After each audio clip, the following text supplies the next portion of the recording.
सबसे बड़ा जादू। एक बार की बात है, राजा कृष्णदेव राय के दरबार में एक जादूगर आया। उसने कहा कि वह देश विदेश में बहुत जगह जादू दिखा चुका है और उसको बहुत इनाम मिले हैं। राजा के कहने पर उसने अपना जादू दिखाना शुरू किया। उसने कहा कि यह जादू एक प्रकार की हाथों की सफाई होता है। अगर किसी की नज़रें तेज हो तो वह इसको पकड़ भी सकता है। आप सब इस जादू को ध्यान से देखिए। उसने एक कबूतर के ऊपर लाल कपड़ा डालकर उसको अंडे में बदल दिया।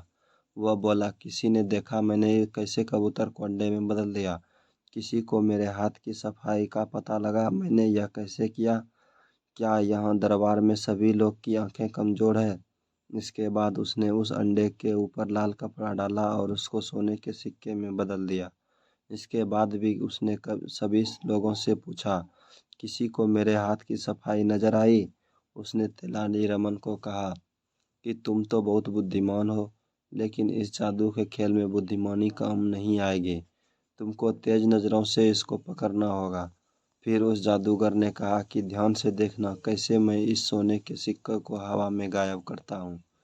इसके बाद उसने सोने के सिक्के को ऊपर फेंका और वह गायब हो गया, जिससे सभी दरबार के लोग हैरान रह गए। उसने तेनालीरामन को कहा कि तुम्हारी आंखें भी कमजोर है, तुम भी मेरा जादू नहीं पकड़ सके।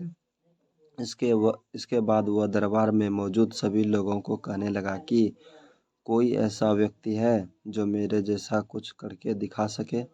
उसके घमंड को देखते हुए तेनालीरामन ने कहा कि मैं जो बंद आंखों से कर सकता हूँ, उसको तुम खुली आंखों से भी नहीं कर सकते। उसकी बात सुनकर जादूगर बोला, तुम बंद आंखों से करोगे, अगर मैं खुली आंखों से भी नहीं कर सका तो मैं तुम्हारा गुलाम बन जाऊंगा। यदि मैंने वह कर लिया तो तुम मेरे गुलाम बन जाओगे।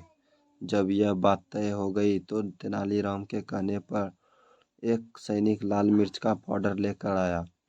तेनालीरामन ने अपनी आंखें बंद की और लाल मिर्च के पाउडर को अपनी आंखों पर डाल दिया। उसके बाद अपनी आंखें खोल ली। यह देखकर जादूगर ने सोचा, अब तो मैं फंस गया हूँ। अगर मैंने मिर्च का पाउडर अपनी आंखों में डाला तो मेरी आंखें फूट जाएगी। अगर मैंने ऐसा नहीं किया तो मुझे तेनालीरामन का गुलाम बनना पड़ेगा। उसने तेनालीरामन से माफ़ी मांगी कि आप बहुत बुद्धिमान हैं, मैं आपकी गुलामी को स्वीकार करता हूँ। तेनालीरामन ने कहा कि मैं तुम्हें गुलाम नहीं बनाना चाहता। मैं चाहता हूँ कि तुम अपना घमंड और बदतमीजी छोड़कर जादू का खेल दिखाओ और सभी लोगों की इज्जत करो। जादूगर ने कहा कि आगे से ऐसा ही करेगा। इसके बाद वह चला गया। राजा ने तेनालीरामन से कहा, मैंने तुमसे बड़ा जादूगर नहीं देखा, जिसने बदतमीज और घमंडी जादूगर को कुछ देर के अंदर ठीक कर दिया। इसके बाद सब दरबारी हंसने लगे। धन्यवाद दोस्तों। ऐसी ही कहानी सुनने के लिए एवं देखने के लिए हमारे चैनल को सब्सक्राइब करें और बेल आइकन को ज़रूर प्रेस करें।